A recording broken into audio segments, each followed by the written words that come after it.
समय के साथ बदलाव।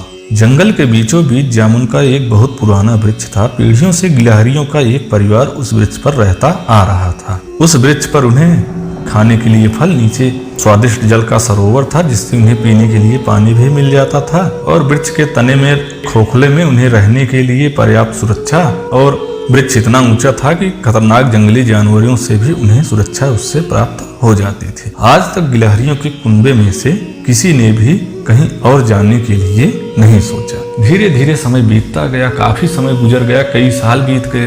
अब धीरे धीरे ही सही लेकिन परिस्थितियां बदलने लगी। जामुन का पेड़ जो अपनी युवावस्था में अनेक गिलहरियों का आश्रय स्थल बना हुआ था, पेड़ धीरे धीरे बूढ़ा होने लगा। उसकी कई शाखाएं गिर गईं, जो बची थी वो भी खोखली हो चुकी थी। वृक्ष पर अब फल भी बहुत ही कम रह गए थे। तो हालत ये हो गई कि जामुन से लदा रहने वाला वृक्ष अब एक असहाय सा वृक्ष प्रतीत होता था। तो गिलहरियों को लगा कि वृक्ष पर रहते हुए काफी दिन हो गया, लेकिन अब इस पेड़ की स्थिति के बारे में थोड़ा एक बार विचार विमर्श कर लिया जाए कि ये रहने लायक है या नहीं। तो गिलहरियों की मीटिंग हुई। मीटिंग का मुखिया एक अकड़ू नामक गिलहरी था, जो कि अपने नाम के अनुसार ही स्वभाव से भी अकड़ू था। अकड़ू ने मीटिंग की अध्यक्षता करते हुए कहा कि देखो, ये पेड़ हमारा पुश्तैनी आश्रय है, इसलिए और इस पेड़ ने हमको इतने दिनों तक जीवन के लिए आश्रय दिया है, तो इस पेड़ को छोड़कर जाना हमारे लिए उचित नहीं है। यही पेड़ हमारा अन्नदाता है, इसने सदियों से हमारे पूर्वजों की रक्षा की है, हमारे पूर्वजों का पेट पाला है, हमारी रक्षा की है। आज इस पेड़ पर भले ही फलाने कम हो गए, इसकी जड़ें कमजोर हो गई, लेकिन फिर भी हम सबको आश्रय देने के लिए पर्याप्त है। भगवान की कृपा हुई तो क्या पता ये कुछ दिनों में वापस फिर से हरा भरा हो जाए। अतः हम सबको यहीं रहना चाहिए और ईश्वर से प्रार्थना करनी चाहिए। सभी गिलहरियों ने अकड़ू की हाँ में हाँ मिलाई, लेकिन उसी सभा में एक बिल्लू नामक गिलहरी था, उससे रहा नहीं गया। उसने हाथ उठाते हुए कहा कि मुझे भी कुछ कहना है। क्या कहना है, जरा हम भी सुने। अकड़ू ने कुछ अकड़ते हुए बोला। तो उसने कहा, क्यों ना हम एक नया पेड़ तलाशें और अपना परिवार वहीं ले चलें, क्योंकि इस पेड़ का अंत अब निकट है। हो सकता है कि हम कुछ और महीने यहाँ काट लें, लेकिन उसके बाद क्या, हमें कभी न कभी तो इस पेड़ को छोड़ना ही होगा। इस पर अकड़ू बोला, बिल्लू तू बेकार की बात करना छोड़ दो। नए खून के जोश में तुम कुछ ज्यादा ही भूल रहे हो कि इस पेड़ के बाहर कितना खतरा है। जो कोई भी जानवर यहाँ से जाने की सोचेगा, उसे बाज, लोमड़ी या कोई अन्य जानवर मारकर खा जाएगा, और भगवान पर का भरोसा भी तो कोई चीज है ना। अकड़ू ने ऊंची आवाज में गिल्लू को समझाया।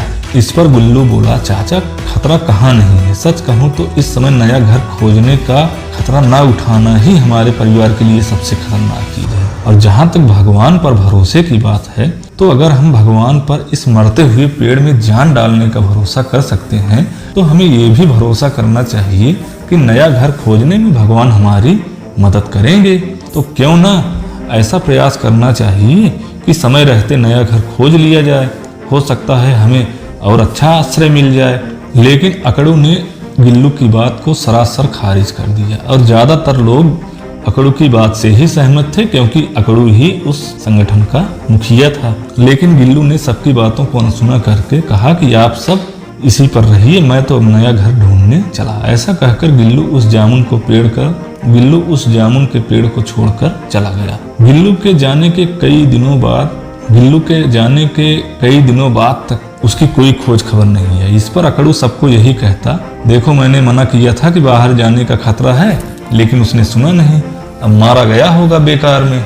ज्यादातर गिलहरियों ने अकड़ू की हाँ में हाँ मिलाया कि देखो बिल्लू ने नहीं माना, तो उसका हश्र देखो, उसका अतः पता नहीं है। समय कुछ दिन और बीता, और एक दिन अचानक बहुत ही तेज तूफान आया और पूरा पेड़ जड़ से उखड़कर गिर गया। उसमें कई गिलहरियों की दबकर मौत हो गई, और जो बची खुची थी इधर उधर भागने के चक्कर में किसी न किसी जानवर का शिकार हो गई। इसी तरह से अकड़ू और 2-4 गिलहरियां और बची, वो बचते बचाते इसी तरह से अपना जीवन बचाने के लिए इधर उधर भटक रहे थे कि उन्हें दूर एक खूब ऊंचा सा बढ़िया अच्छा खासा पेड़ दिखाई दिया। जैसे ही उसके पास पहुंचे तो देखते हैं कि गिल्लू गिलहरी उसी पेड़ के ऊपर बड़ी ही खुशी से अपने परिवार के साथ रह रहा है, और उस पर उसका परिवार उछल कूद कर रहा है। यह देखकर अकड़ू का सिर शर्म से झुक गया, और जैसे ही उसने गिल्लू को बुलाने के लिए मुंह खोला, तुरंत ही अचानक कहीं से एक लोमड़ी आई और झपट्टा मारती हुई बिल्लू को मुंह में भरकर लेकर चली गई।